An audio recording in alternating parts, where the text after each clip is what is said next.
आपण पाहत आहात कराड टुडे न्यूज।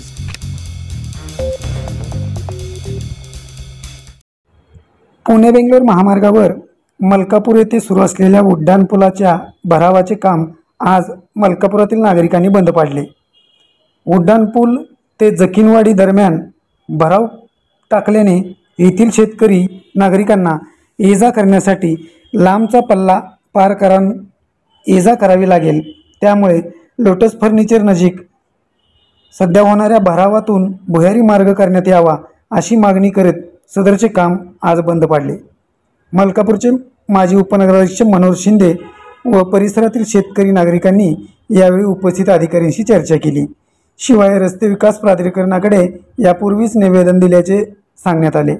सध्या या ठिकाणी उड्डाणपुलाच्या मागच्या बाजूस जखीनवाडी फाटापर्यंत भराव टाकण्याचे काम सुरू आहे।